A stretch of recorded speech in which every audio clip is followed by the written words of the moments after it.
They laughed when I gave them a handmade gift and said, "Just send money next time." I smiled, handed them an empty envelope, and walked away. No one followed me. My hands were still trembling when I reached the porch, even though I walked slower than usual. The winter air had lost its bite, but I still felt cold, right in the middle of my chest, where people say the heart lives. I had spent 3 weeks crocheting that blanket for Abby, picking colors that reminded me of her childhood drawings, blue and coral and pale lilac. She used to love those. I thought maybe she still did. Apparently not. "It's sweet, Mom," Helen said, patting the blanket like it was something a kindergartner made. Then she turned to Abby and whispered, not quietly enough, "We'll just fold it and store it with the others." And then Jack, my son-in-law, had to make his little joke. "Next time, Margaret, just send money. Save yourself the trouble." Abby giggled. My own granddaughter, 19. I suppose she thought it was harmless. So I smiled. That old, soft smile I'd practiced over the years. The one that makes people think you're not offended. I reached into my handbag and pulled out a cream-colored envelope. "This is for you all," I said, handing it to Jack. He opened it. It was empty. "I figured I'd save myself the trouble," I said. I turned, walked toward the coat rack, and put on my jacket. Slowly, carefully. My hands always shook a bit when I was angry, and I didn't want to give them the satisfaction of seeing it. Helen said something behind me. I didn't hear what. I didn't care. Outside, the wind had picked up. The driveway was lined with gray puddles that reflected a sky full of thick, low clouds. My old Buick stood alone like a faithful dog. I walked to it without looking back. They didn't come after me. I sat in the car for a while before turning the key. The engine took a second start. I let the heater run, but it didn't help much. Something else had gone cold. What hurt wasn't the joke. I'd been around long enough to handle jokes. It was the dismissal, that soft, slippery thing that creeps in over years when your presence becomes optional, your words become background noise, and your efforts are met with polite indifference. I hadn't always made handmade gifts. There were years when I brought turkeys, wrote checks, helped pay off Helen's hospital bills after Abby's birth. Nobody asked then if the gift was useful. It was. I paid to keep the lights on. I helped them get through. And now they want me to just send money next time. I pulled out of the driveway slowly, careful not to spray their lawn with the wet grit that collected at the curb. It would have been satisfying, but petty. I'm not petty. I was a mother, a wife, a woman who raised a daughter through her husband's drinking and her own 2 jobs. I didn't have time for petty. The drive home felt longer than usual. The trees lining Belmont Avenue were bare, brittle. I used to love this road in the fall when it turned gold. But now everything looked like it had gone quiet and decided not to come back. I pulled into my own driveway, small, cracked, a little tilted from the roots of the sycamore near the fence. The porch light flickered when I unlocked the door. Inside, the smell of lemon oil and wool greeted me. I had cleaned yesterday. You never want to come home to a messy house after visiting people who see you as unnecessary. I hung up my coat, poured myself a cup of tea I didn't want, and sat at the kitchen table. That envelope had been meant to hold a check. I wrote one, originally, $500 for Abby's spring break fund. She'd mentioned it once in a phone call. I thought it'd be nice. But after the blanket, after the giggles, I reached into my purse, took out the check, and ripped it in half. I kept the envelope. That I handed over. and not a single one of them noticed the change. I took a sip of cold tea. There was a faint hum in the pipes. Somewhere in the back of the house, a branch tapped the bedroom window. My hands had stopped shaking. I felt very calm. I stood up, walked to the secretary desk in the hallway, and opened the bottom drawer. There it was, a file labeled Helen Expenses. Neatly arranged, year by year. Receipts, scans of checks, notes from the times I helped. Hospital, car repair, down payment, private school, camp. Each one of them folded with care, each one a reminder. I flipped through until I found the spreadsheet I had printed 2 summers ago when I started organizing things for my will. There, in neat columns, date, amount, purpose. The total at the bottom made me pause. And then I smiled. Not the soft, practiced smile. A different one. One I hadn't felt in a long time. I closed the file, carried it to the kitchen, and laid it beside my tea. Then I reached for the phone. Tomorrow, I would call the bank. The phone was still warm in my hand, even though the call hadn't happened yet. I just sat there, palm resting on the receiver, as if waiting for permission to move. But there was no one left to ask. I had spent so much of my life checking with others before making decisions. Will it be okay if I come by? Do you think it's all right if I bring something? Is this too much? Too little? The questions women like me learn to ask from girlhood. Out of courtesy, out of fear, out of survival. But this time, I wasn't asking. I reached over and unplugged the electric kettle, which had been quietly buzzing from the last boil. I hadn't even noticed it. My thoughts were too loud. The spreadsheet still lay open beside the tea. It wasn't the total amount that shocked me. I'd known, vaguely, that I'd given a lot over the years. But seeing it in one column, one undeniable number, gave the gift a weight I hadn't acknowledged before. $172,430, spread over 2 decades. Quietly, steadily. Not counting groceries, last-minute babysitting, or the time I gave Helen my car and told everyone it was a temporary arrangement. I folded the sheet gently and placed it back in the folder. No bitterness, just precision. It was time to remember what had happened, not how I felt about it, not what I wanted it to mean, but what had actually taken place. What had actually taken place was this. I had shown up at my daughter's house with a handmade gift. I had been laughed at. Not maliciously, maybe, but certainly without care. And then I had walked away. Now I intended to continue walking. In the hall closet, I found my old ledger, the black one I used back when I helped run our family hardware store before George got sick. I pulled it out and began a new section in the back. The top of the page I labeled, Resources Moving Forward. Underneath that, in capital letters, for me. It felt ridiculous at first, childish even, but the act of writing those words, for me, struck something deep. For once, it wouldn't be for Helen, not for Jack and his endless ventures, not for Abby and her college wish list, not even for the family, just for me.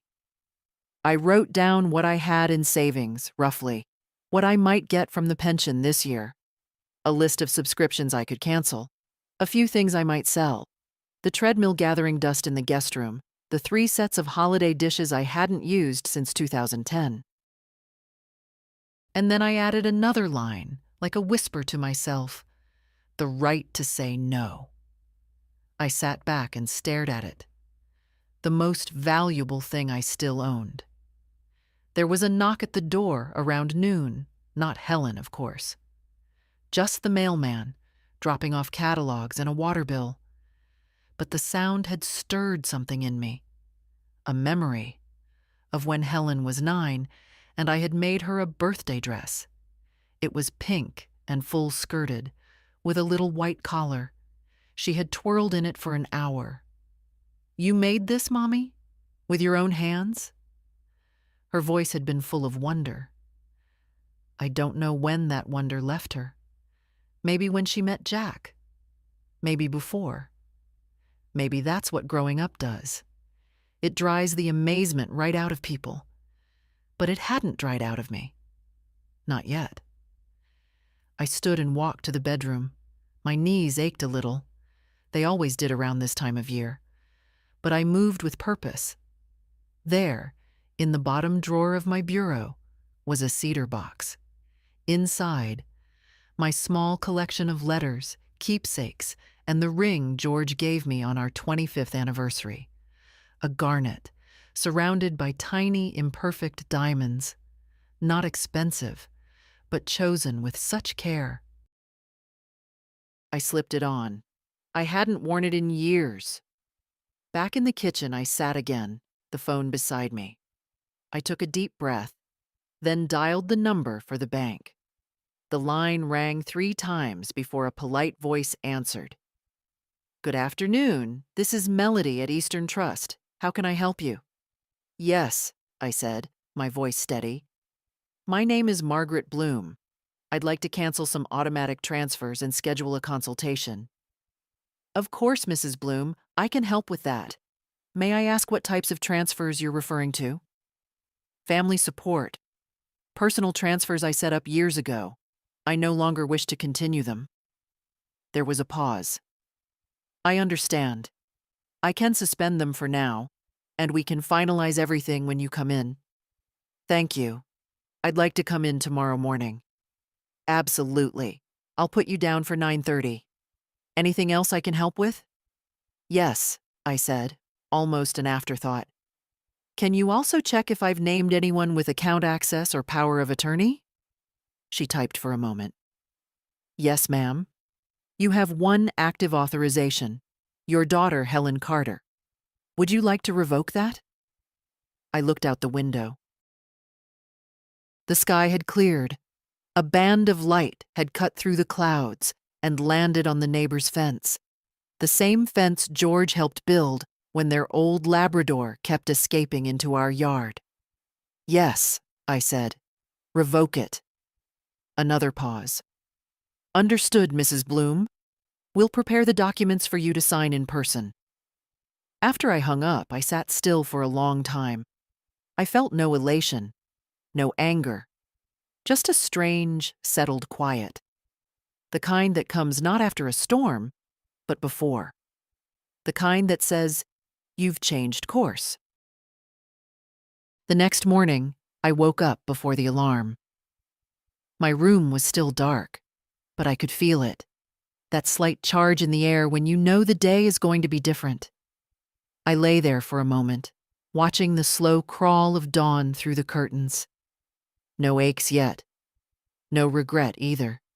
Just a quiet certainty in my chest. At 7:15, I boiled eggs, made toast, and poured a cup of black coffee. I didn't want breakfast, but I needed the routine. Something about slicing the toast in even halves made me feel steady, in control. I wore my gray slacks and the soft cardigan with elbow patches. The one George used to tease me about. Said it made me look like a retired professor. I smiled at the thought. He never did mind when I made my own decisions, even the hard ones. By 8:45, I was sitting in the bank parking lot, watching the early birds file in, mostly men in suits, a few younger women clutching lattes, talking too loudly into phones. I waited until the clock read 9 were sharp, then stepped out of the car. Inside, the bank was warm, clinical. Melody, the young woman I'd spoken to yesterday, greeted me with practiced cheer. "Mrs. Bloom, right on time."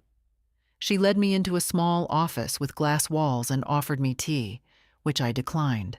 I wasn't here to be soothed. "We've suspended all active transfers as requested," she began, opening a folder with a neat summary.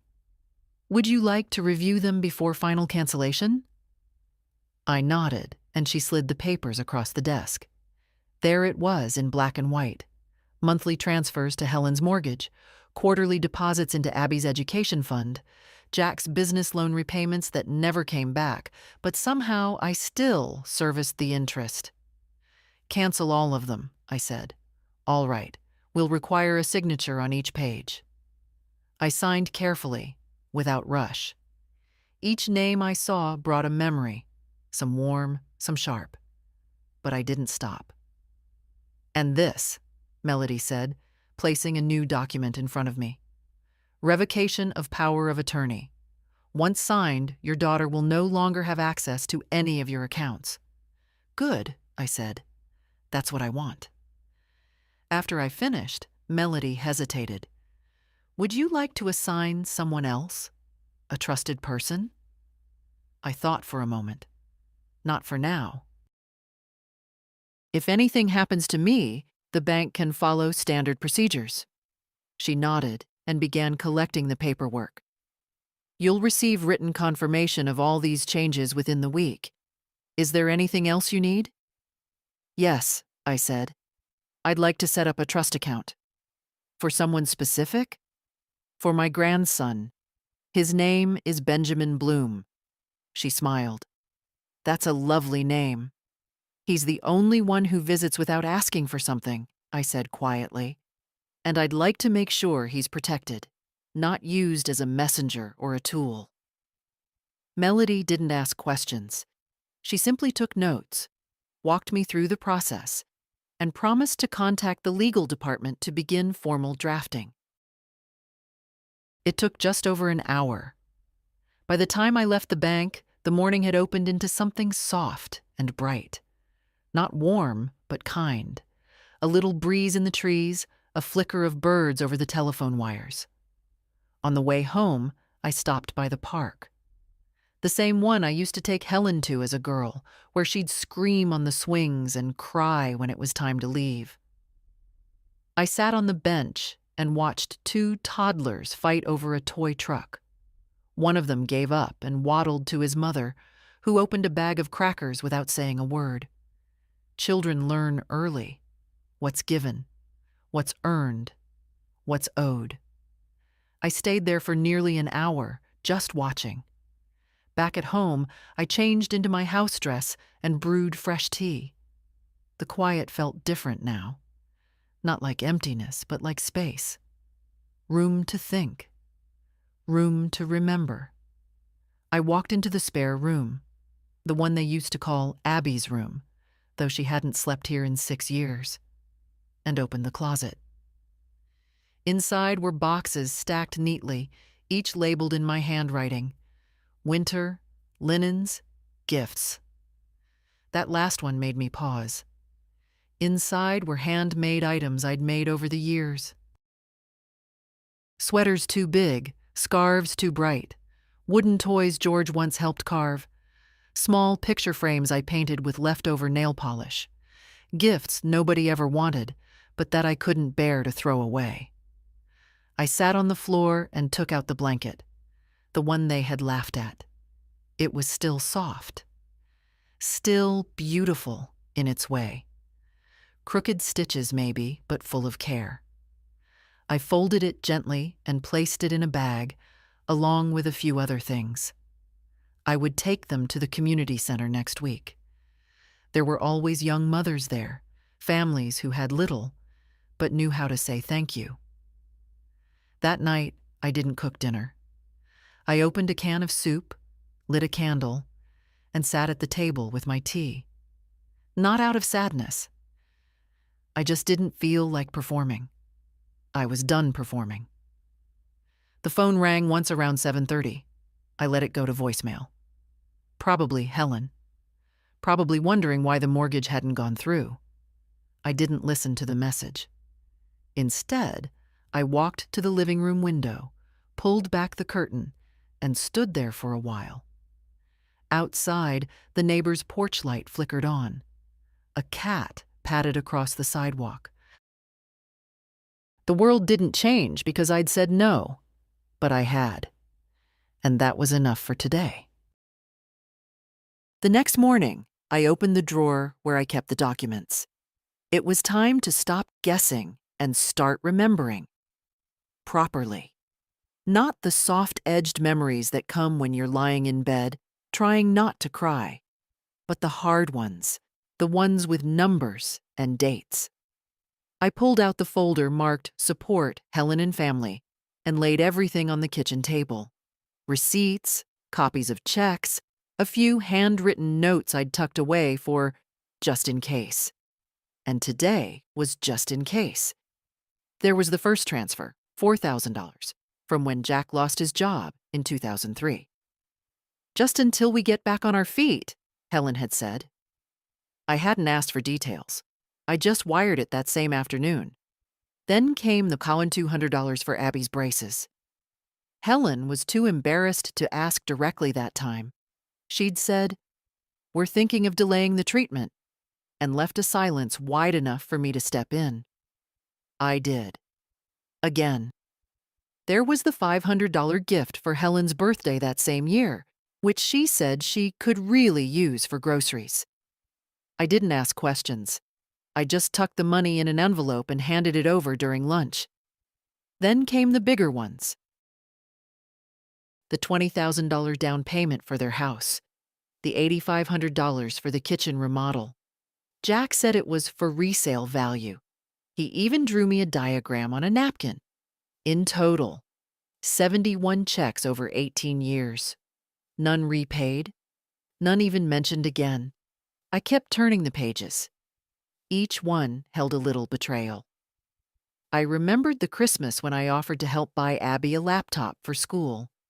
And Helen told me gently, "It's sweet, Mom, but maybe we'll just add your gift to the general fund."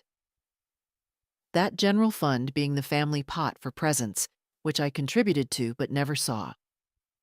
There were dinner parties where I cooked, cleaned, and cleared plates, while Jack talked about stocks, and Helen laughed at his jokes like she was auditioning for a quieter life. And yet, I kept giving. Because I thought I was needed. I thought I was family. I thought giving meant love. But love doesn't look away when you're humiliated in front of your granddaughter. Love doesn't laugh when you give something from your hands instead of your wallet. I gathered the papers into a new folder and labeled it. Past contributions, closed. Then I reached for the small notepad I kept near the phone and wrote down just one sentence. Giving is not the same as being valued. I stared at it for a long time. Then I tore the page off and pinned it to the fridge. Let it be a reminder, not of what they did, but of what I allowed. At noon, the phone rang again. I didn't rush to answer it. I let the machine pick it up. Helen's voice came through, a little tight. "Hi, Mom. I saw the mortgage didn't go through. Not sure if there's a mix-up with the bank? Can you give me a call when you get this?" She didn't say thank you, not even in passing. Not for the last 12 years of support. Not for the trust I'd placed in her. Just a question about the money and a tone that already expected me to explain myself. I turned the machine off.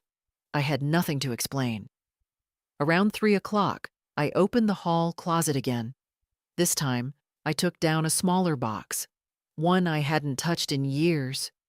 It was George's old cash book, the one he kept in the store before he got sick.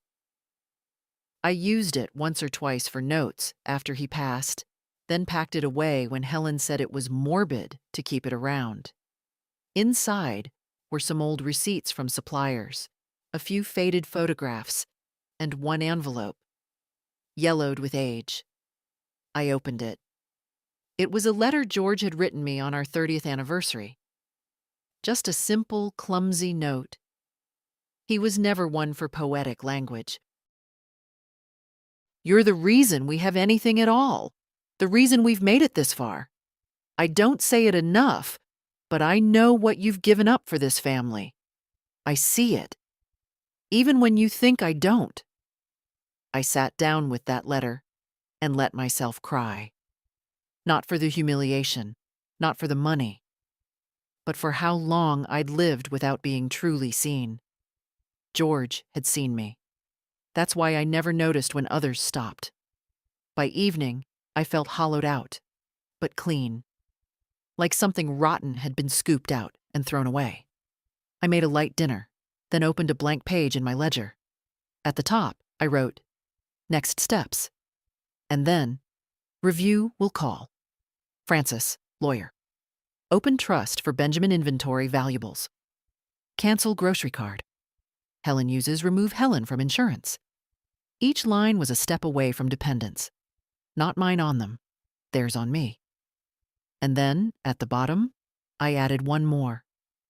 "Remember who you are." That night, the house creaked and settled like an old ship shifting in calm waters. I sat by the window with my tea, watching the darkness slide across the street. I didn't feel righteous or proud or angry. I just felt awake. Like someone who's been underwater too long and finally breaks the surface. The phone call wasn't hard, not the way I imagined it would be. "Eastern Trust, this is Melody speaking. How can I help?" "It's Margaret Bloom again," I said. "I'd like to finalize the trust account." "Yes, of course. I have your notes right here. You mentioned setting it up for your grandson. Benjamin Bloom?" "That's right. I want the funds to be designated for education, housing, or emergency use. No one else is to have access. Not his parents. Not anyone." There was a pause, a respectful one. Then Melody said, "We can arrange that.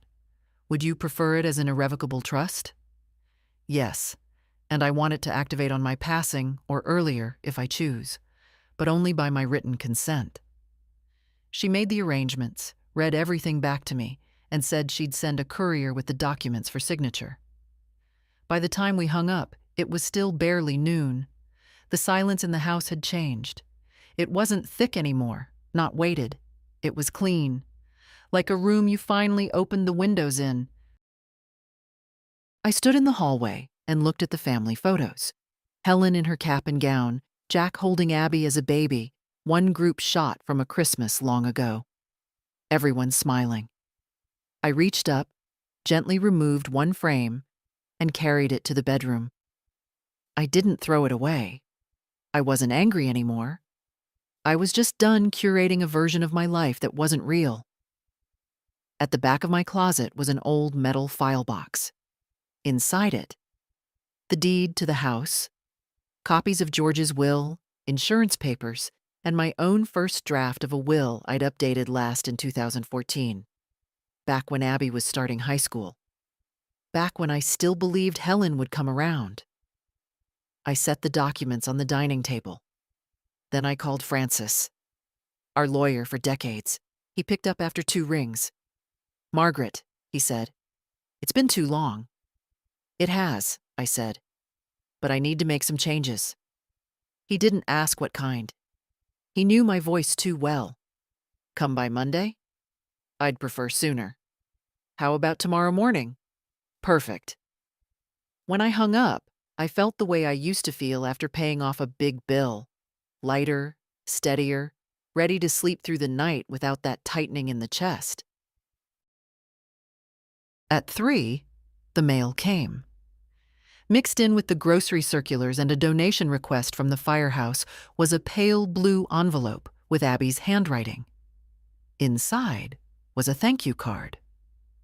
"Dear Grandma," it began in pen that looked rushed. "Thanks for the blanket. I didn't mean to seem ungrateful. It's actually really nice and warm. Sorry about the other night. Love, Abby." No mention of Jack's joke. No apology for the laugh. No sign she'd said anything to Helen. But a small note all the same. I folded it gently and tucked it into the cedar box in my room. I wasn't planning to reply, but I wasn't discarding her either.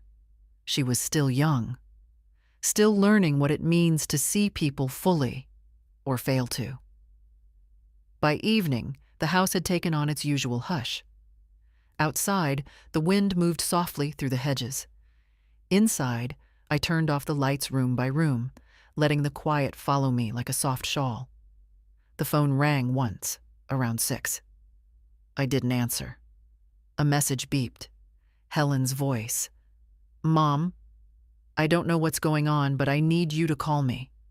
There's something wrong with the accounts, and Abby said you seemed upset at dinner. Can we talk? Please?" Her tone held a note I hadn't heard in years. Not anger, not entitlement, uncertainty. I didn't erase the message, but I didn't return the call either. Instead, I walked into the kitchen and pulled out the good teacup, the one with the gold rim, the one I always saved for guests. I brewed a single bag of Earl Grey and sat at the table, sipping slowly. This cup was for me. It always had been. That evening, for the first time in years, I didn't double-check the locks before bed. I didn't make a list for tomorrow. I didn't reach for the bottle of sleeping pills in the drawer.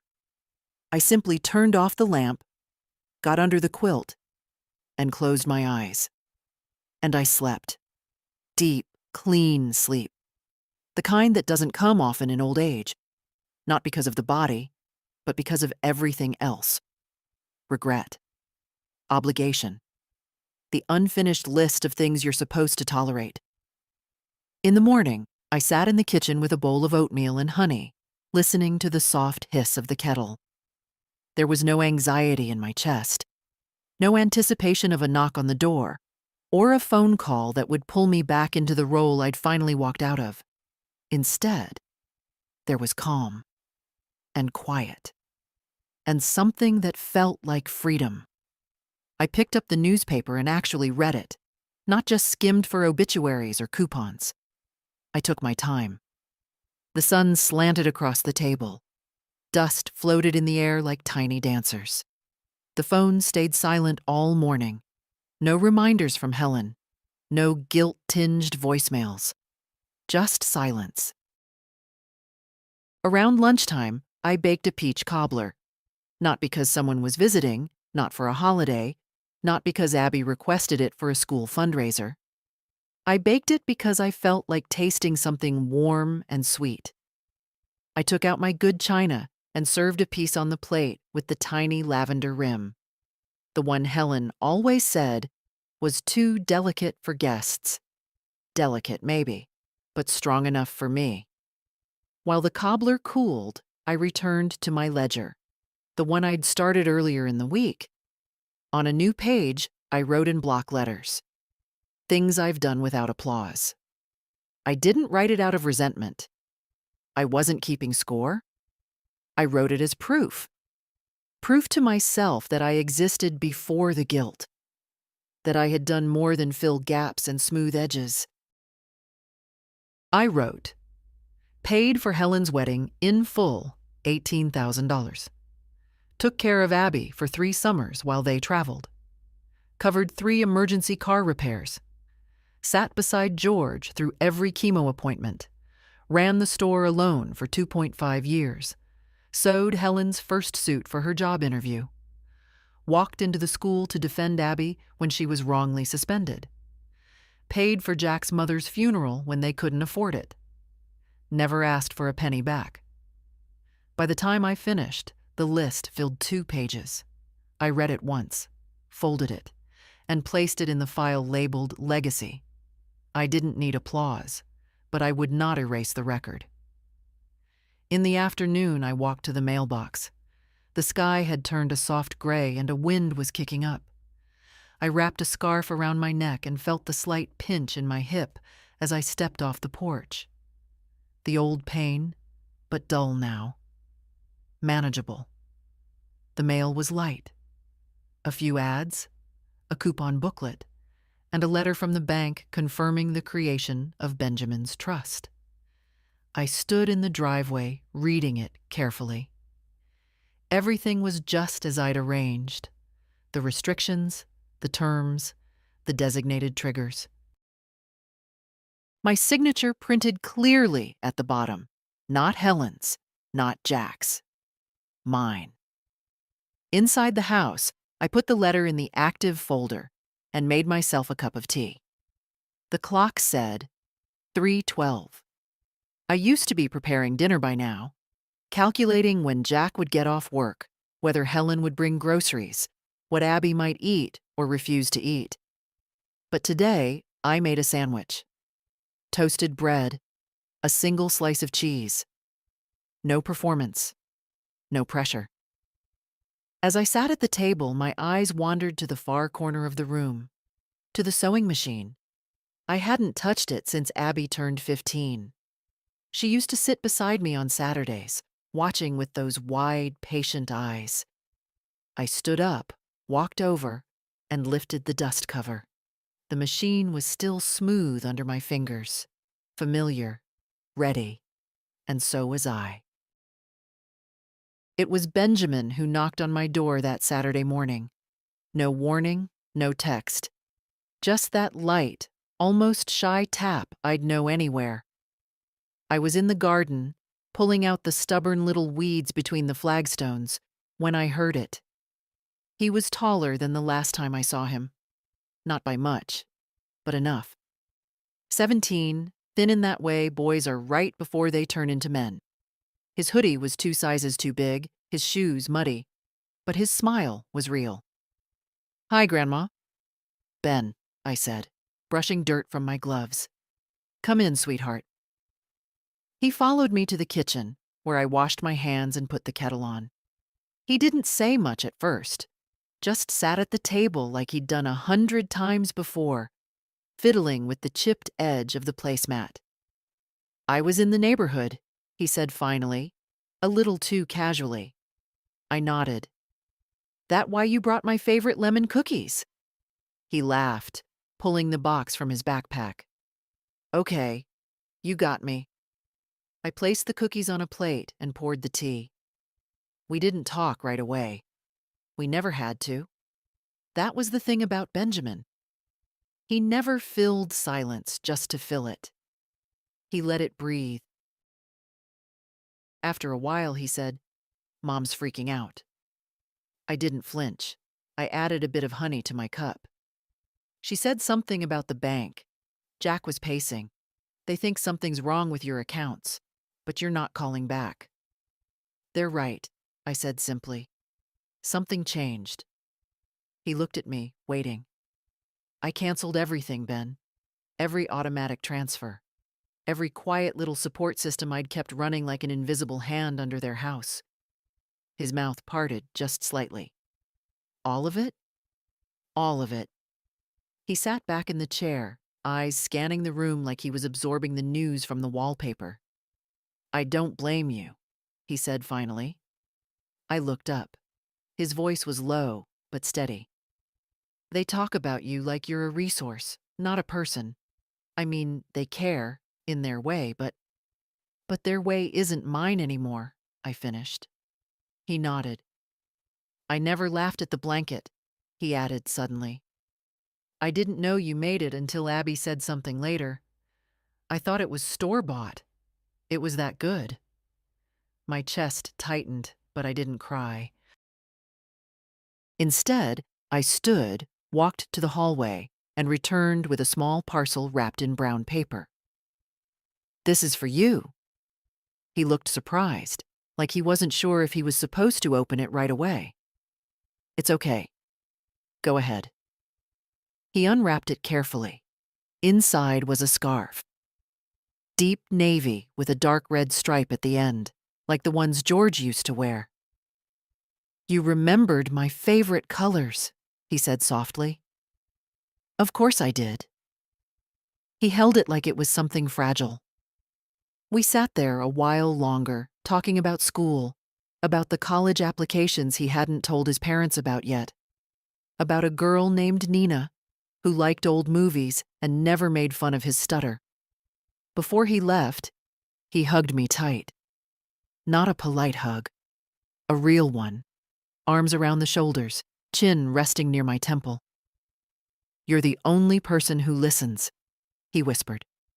And then he was gone, walking down the path in that half-grown gait that boys have before they forget how to be gentle. I stood by the window until he turned the corner. Then I sat down, took a deep breath, and felt something in my chest unlock. Not grief, not pride, just relief. Like I hadn't failed after all. That night, I couldn't sleep. Not from worry, no, those nights were behind me, but from something else. A restlessness. The kind that comes when something inside you starts rearranging. I turned on the lamp and sat at the desk in the corner of my bedroom.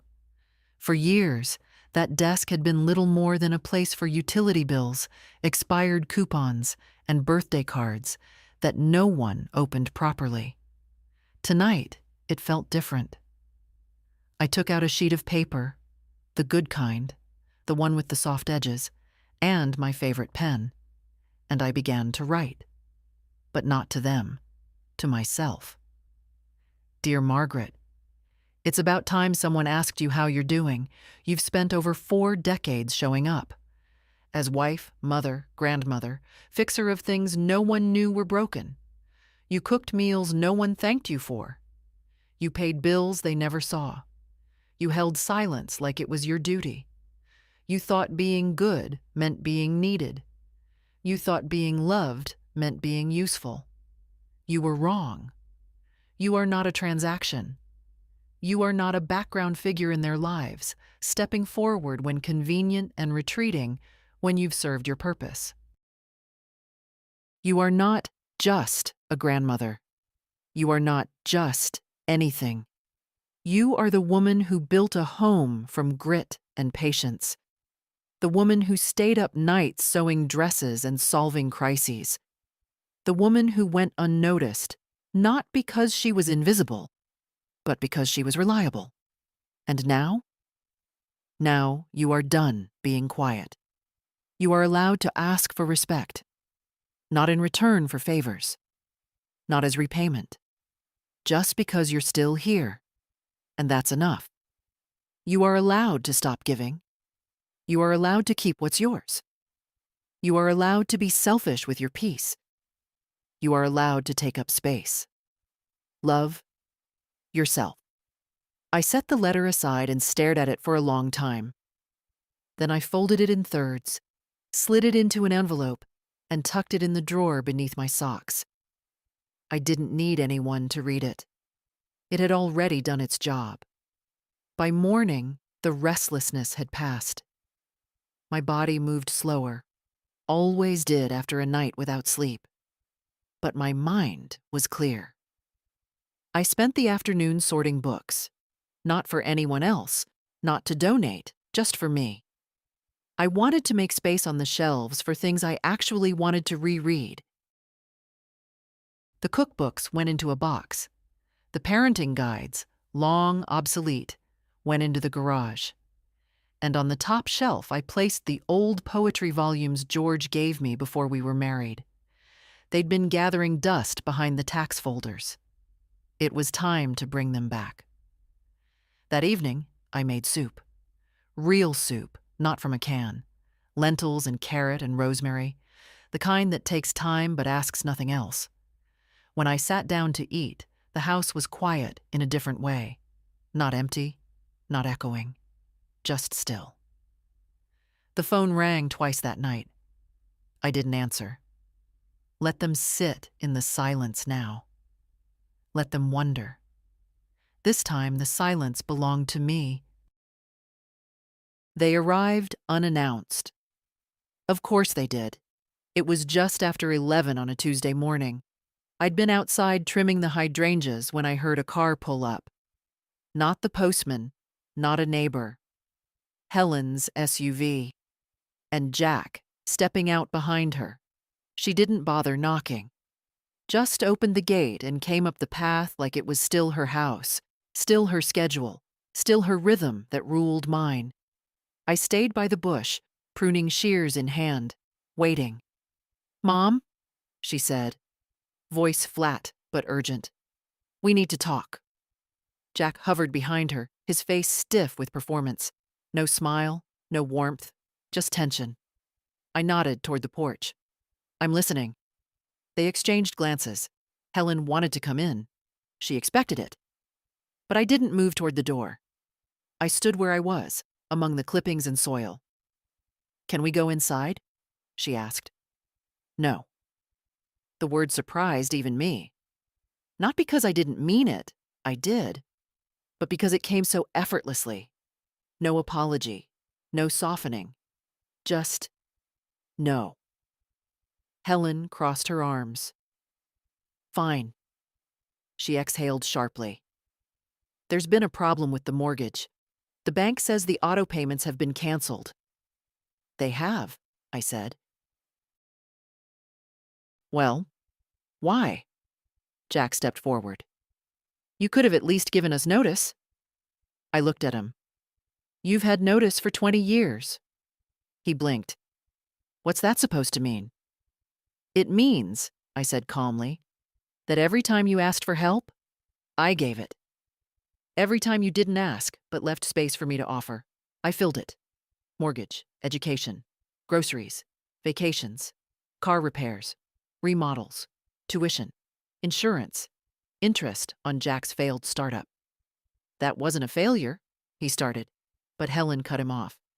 "Mom, if something was wrong, you should have said something, not just pulled the rug out." "Wrong?" I repeated. "You mean like being laughed at for giving a handmade gift? Like hearing, 'Just send money next time' from your husband, while my granddaughter giggles along?" Helen flushed. It was a joke. "No," I said, lowering the shears to the ground. "It was a moment of truth. Yours. And mine." She looked at Jack, then back at me. Her voice dropped into something rehearsed. "We're just concerned about you, Mom. Are you sure everything's okay? You're making big decisions all of a sudden." "I'm perfectly capable of making decisions," I said. "I've made thousands on your behalf. Quietly. Without thanks. Without asking anything back." Helen's mouth tightened. "That's not fair." "No," I said. "It's finally fair." Jack folded his arms. "So what, you're cutting us off? After all these years?" "I'm ending a contract," I said. "One none of us signed, but all of you relied on." Helen took a step closer, her voice turning brittle. "You're going to punish us by what? Hoarding your money? Giving it all to Ben instead?" I didn't answer that. Not because I didn't want to, but because I didn't owe one. She saw it in my eyes. "You've lost your mind," she muttered, shaking her head. This is vindictive." "No," I said softly. "This is self-respect." And for the first time in the conversation, they had nothing to say. The wind picked up. Somewhere down the street, a dog barked. Jack cleared his throat.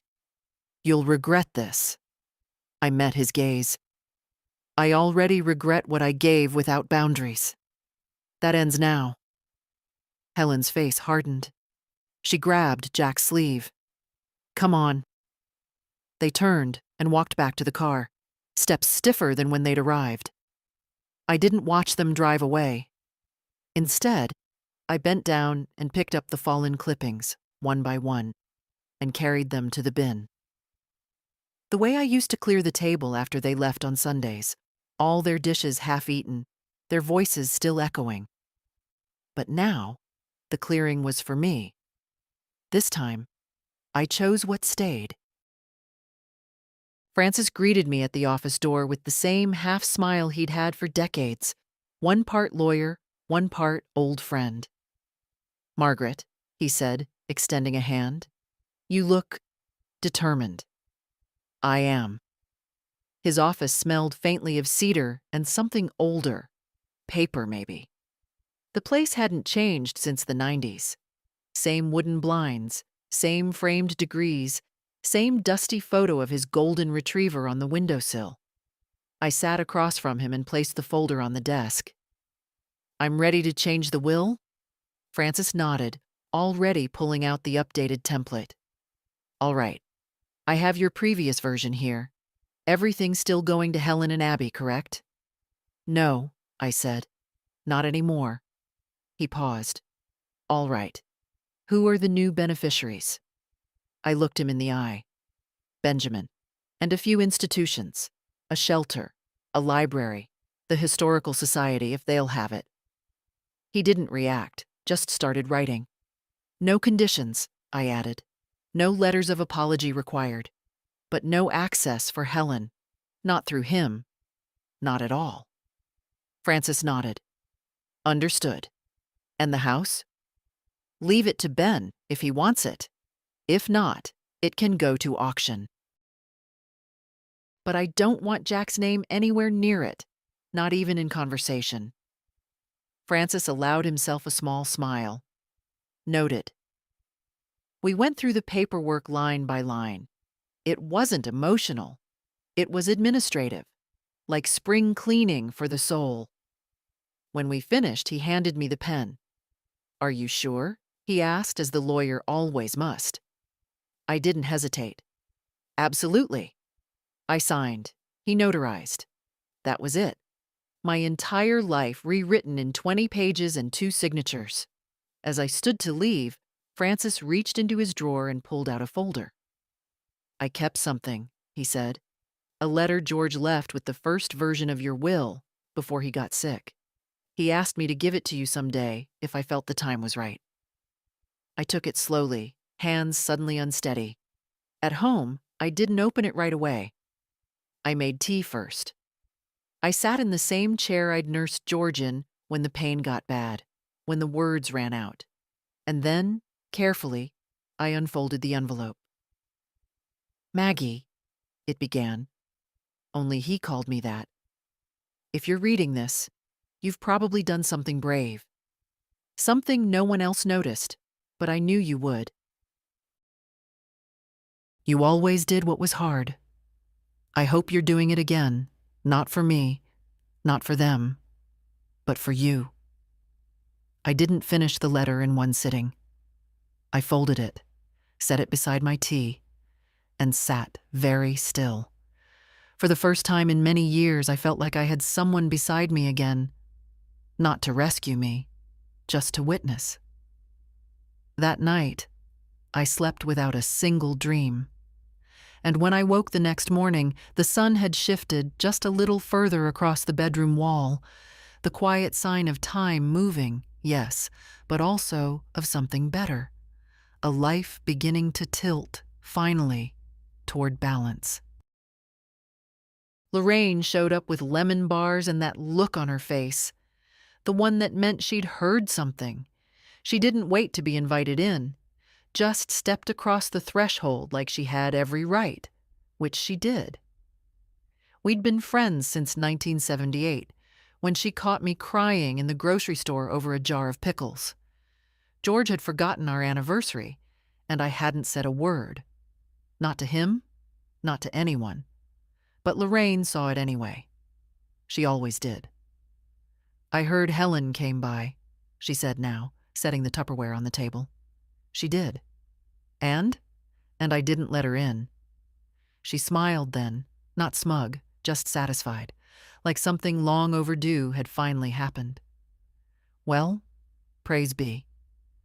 We sat in the kitchen, the clock ticking quietly above the stove. I poured tea. She cut the lemon bars. Nothing dramatic, just 2 older women sharing space in the silence after a storm. You look better, she said after a while. Do I? Less haunted. More you. I shrugged. I don't know who that is anymore. She sipped her tea. Maybe that's the whole point.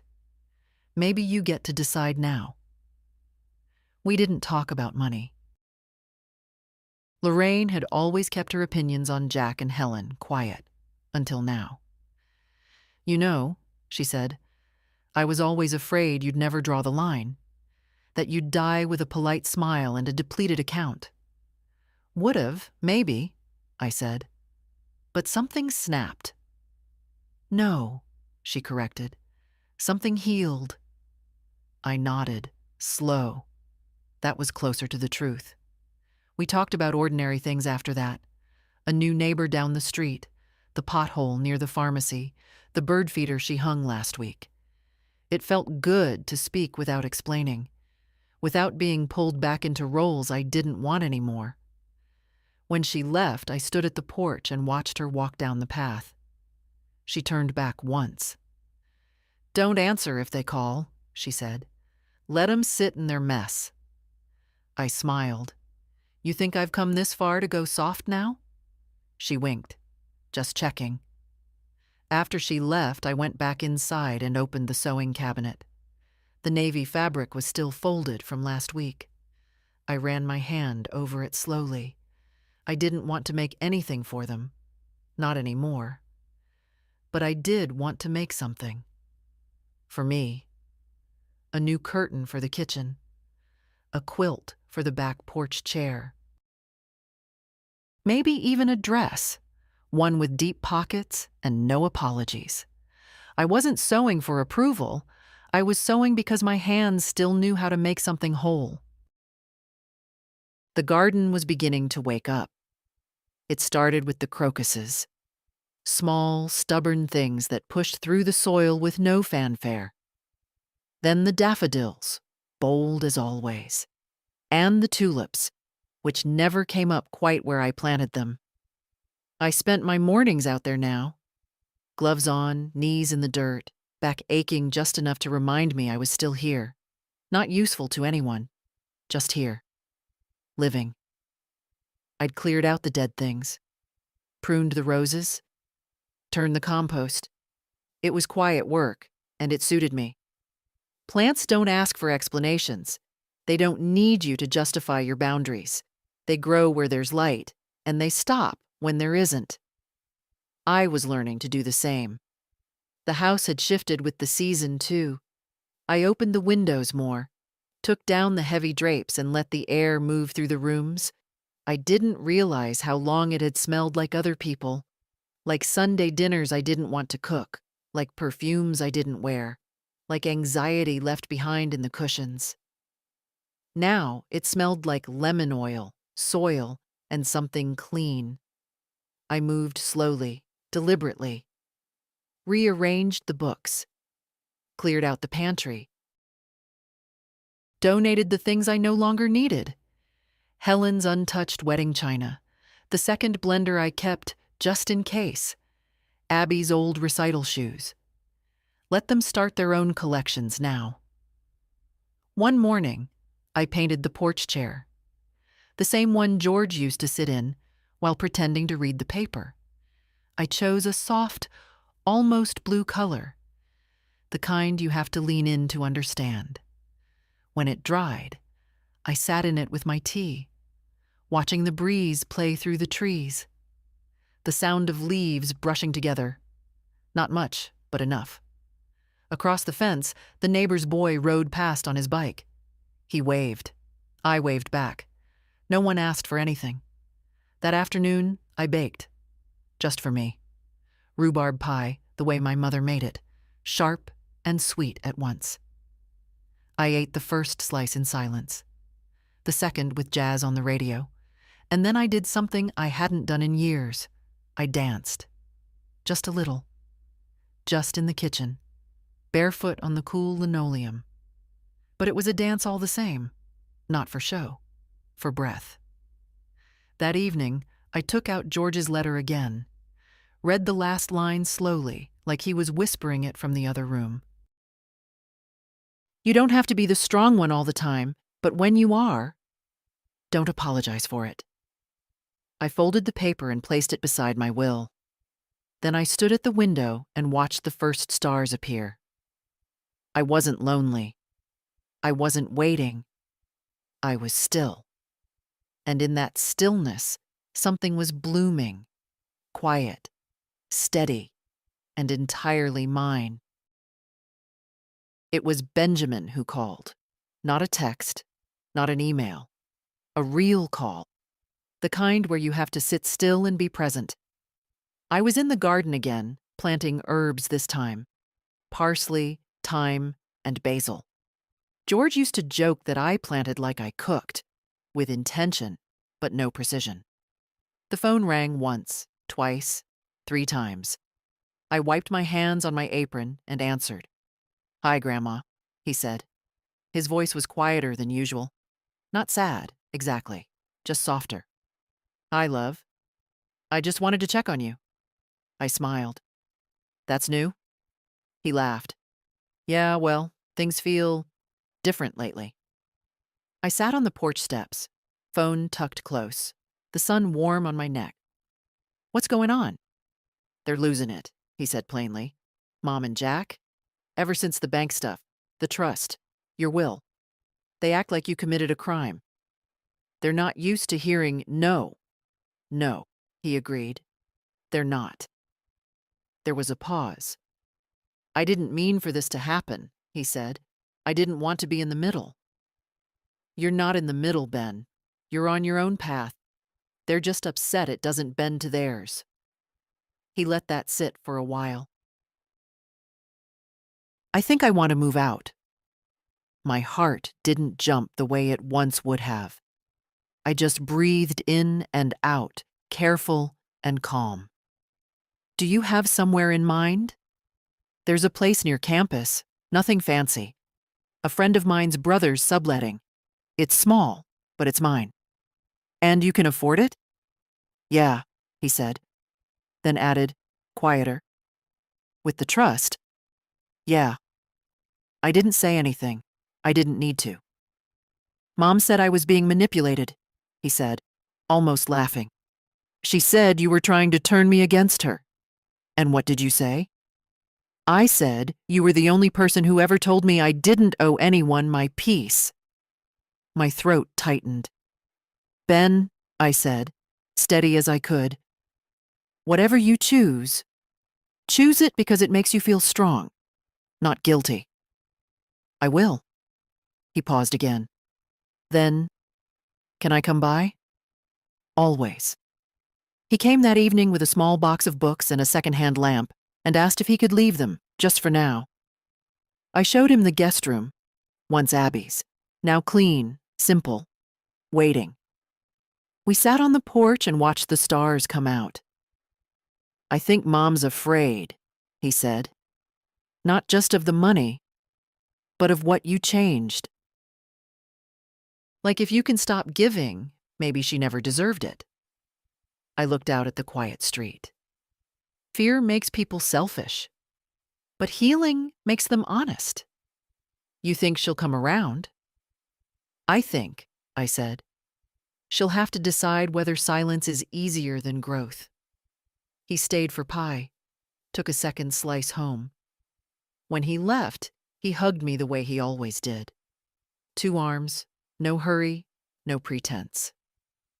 After he drove off, I stood at the porch rail, one hand resting on the painted wood. The stars looked a little brighter that night, not because the sky had changed, because I had. The next envelope was thicker. No return address, just my name in Helen's handwriting, rushed, uneven, like she'd gripped the pen too tightly. I didn't open it right away. I set it on the table beside my tea and went about my morning, watered the basil, swept the porch, refolded the linens in the hallway closet. I didn't avoid it out of fear. I just didn't feel obligated to rush. At noon, I sat down, slid my finger beneath the seal, and unfolded the letter. It wasn't long. Helen never was one for many words when she wasn't asking for something. "Mom, I don't know what's going on with you. I keep trying to understand, but I can't. I feel like you're punishing me for something I don't remember doing. I'm your daughter. I've tried. I've always tried. You just pulled everything away. Without warning. Without explanation. It feels cruel. We needed your help. Maybe you don't think that's love, but it was never meant to hurt you. We just assumed you wanted to help, like you always did. I don't know what this new version of you is, but I hope at some point you'll want to talk. Helen. I read it once, then again. Then I folded it neatly and placed it back in the envelope. She wasn't sorry. She was surprised. There's a difference. The guilt was real, but it wasn't about me. It was about her losing control of a system she didn't even know she depended on. The system where I always filled in the blanks, paid the bills, made the peace, absorbed the damage. I didn't feel angry, just clear. Later that afternoon, I wrote my response. Short, precise. Helen, you weren't punished. You were uninvited. There's a difference. I gave what I gave because I wanted to. And then one day, I didn't. That day came quietly. But it came. This isn't revenge. It's release. Take care of your family. Learn what you can live without. You'll be fine. Mom. I sealed the envelope, wrote her name, and walked it to the mailbox. No return address. No decoration. Just truth. By evening, the house felt lighter again.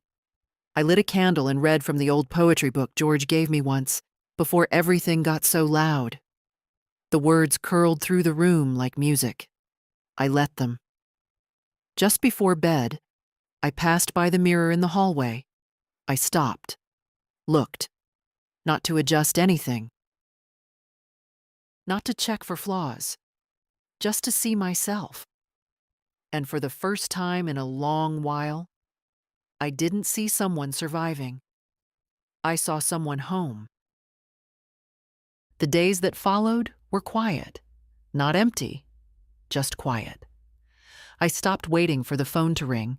I stopped checking the window when a car passed. I stopped wondering when, or if, they'd come around. They might not.